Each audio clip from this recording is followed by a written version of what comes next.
Okay. So we have got a few stand-up comics to call up to the stage. Not all at once, that would be chaos. But Yes. I just realized there is no stage to be called up to. I am still in the mindset of being at the club. But anyways, let's start with the one, the only, Emery. Woo!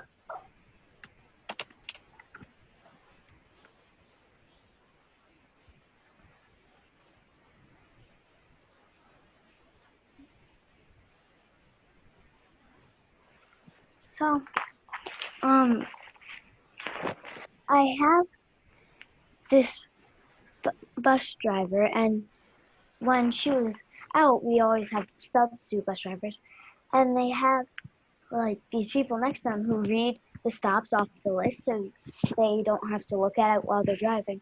And the person telling the bus driver where to go accidentally said to go up the wrong way. So we went up a person's like really long driveway and we kept trying to back up, but there was a tree like right behind us. So each time we would back up, we would stop for the tree, go forward. And no one knew what they were doing anymore because there was no way to get out unless we had to hit the tree. And then they just started backing up and we'd hear boom, and they knocked the tree down with the back of the bus and then just left. And speaking of buses, we have my friend has this bus driver whose name is Heather, and she had this one before who was very nice, and like if you fell out of the aisle because she was like because there was a turn or something, she would be fine with that.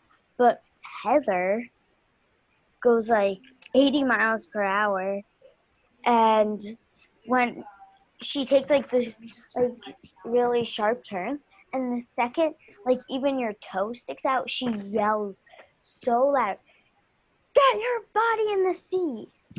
And she is just she just yells and yells over everything. And I have a bus driver who's and I'm able to get off the bus alone. So each time he would watch until I got in my house to make sure that I was okay. But one time, my one of the babysitters I had, she had like a lot of allergies and she went into anaphylaxis. And so when I got home, there was an ambulance on our driveway because they took her to the hospital. But then one of them was like, "I'm gonna stay just to make sure that whoever gets off the bus is gonna be okay." And my bus driver, who watches me until I get into my house, says, "Well, have a nice day," and then just leaves. So the one time that he doesn't watch me is when there's an ambulance in my driveway.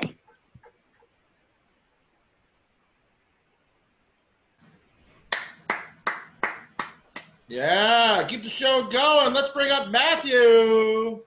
All right, give it up for Matthew, everybody. Woohoo!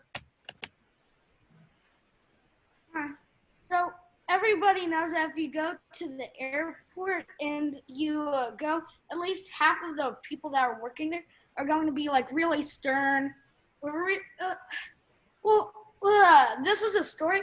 I was walking through an airport on my way to the gate. We were going to go back home. I was born in Philadelphia, Pennsylvania. They asked me where I was from. My brother and my mom facepalm at the exact same time as I tell them I'm from Canada. I was almost deported to a country I was never from and came home with Canadian bacon. But, so, I almost got sent back. Well, but, so the next story that I have is that I was at camp and I cut my finger. I mean, no, I didn't cut my finger, sorry.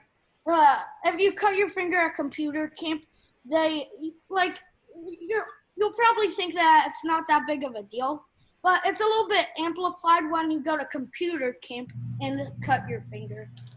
Well, it's a little bit worse than that. I was at computer camp going through a normal day. We decided to go out and play kickball.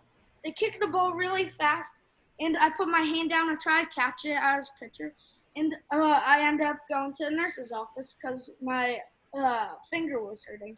Turns out I had a broken finger. However, that's not the funny part. They called my mom. First thing that they told her that I had a cut finger, it would have been bad. First thing they told her was I had internal bleeding. I could have theoretically have died that day. Anyway, when my mom finally got there, they determined that it wasn't as bad as internal bleeding, and that I'm pretty sure that person lost their job for the rest of the summer there. And my last story is that when I was on my way to Cape Cod, my mom said for the day, hey, it'd be a great idea to go Inflatable Park, which is this like bounty park / zip lining pool place. We went there. I saw that they had 15 feet up high zip line. When I went up the tower to go on it, I realized there was no straps or anything. I couldn't go back down. First time I did it, I was successful. I had gotten a lot more confidence. Went up there second time and decided to do it again. Well, this is the time that I broke my shoulder. I fell onto this tarp. When we were driving to hospital, first thing that they said as soon as we went there was another one from Inflatable Park. You don't ever want to hear that? Saying how my mom found all these great reviews of place saying that it was really fun for the whole family. Well, we didn't have any fun on our way back to Philadelphia. And thank you for letting me share these. Woo! Awesome. Yeah. Hilarious. Jason, bring up our last comment. Go ahead. Next, we have Ben. Ben is going to give us some stand-up. So take it away, Ben. Okay, so I'm in Pittsburgh at the moment. I just came here like a week ago. No, that's exaggeration. It feels like a week, but it was like a couple of days. But yeah, my dad, he cut his finger on the first. No, he cut his palm on the first day. There's a ravine down that way, and there's a bunch of beer cans because people just like throw it over the road. There's like a road here, and the ravine's like slopes down over here. So people just chuck their beer cans over because they're littering. I don't know. But anyways,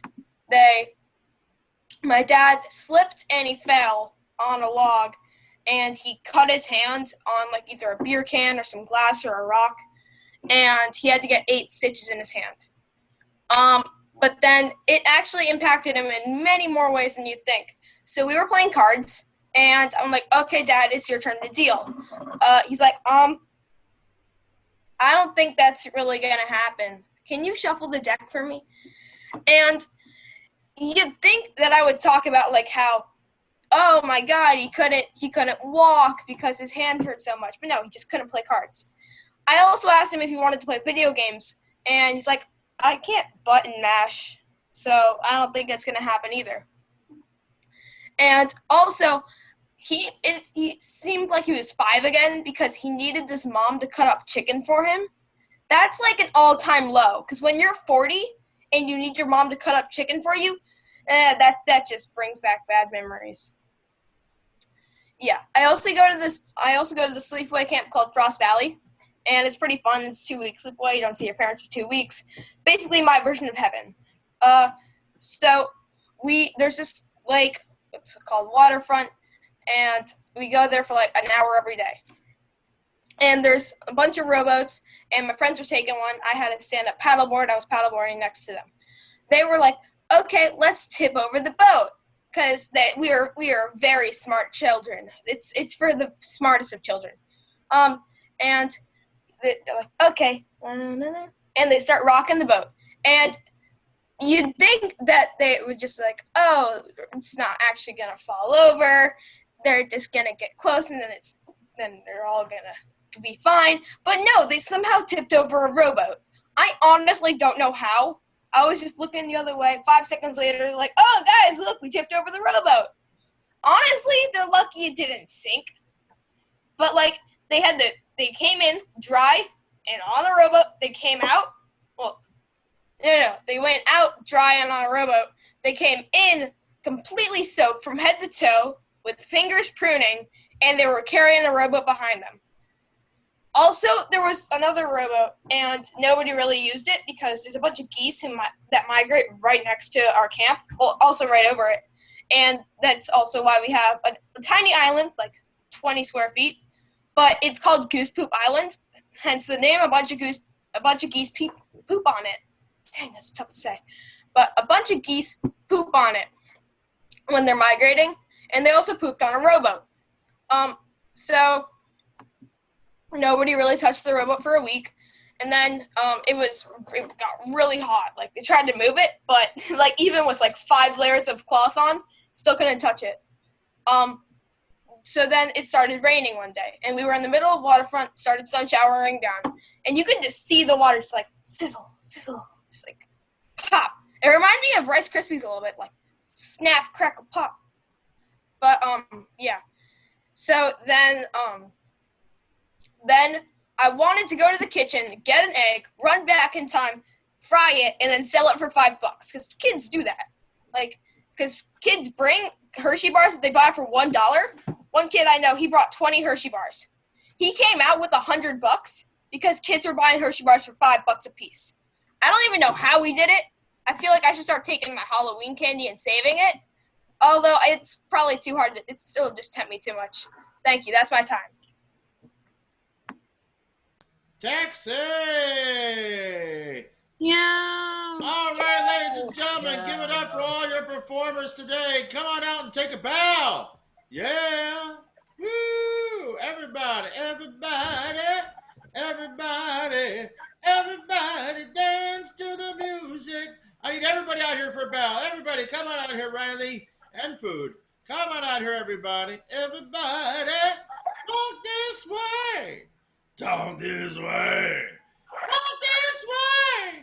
Oh, yeah. Somebody stops my video. I can't. Is that everybody? Is that everybody? Trey, come out, come out. Come out, come out. It's not letting me do my video. It says I cannot start my video because the host has stopped it. Oh, I'm sorry. I don't remember doing that. Hold on. Oh, no. No, I don't think it was you. Oh. Yeah. Usually it's me. That's all right. That's all right. Actually, let me stop video.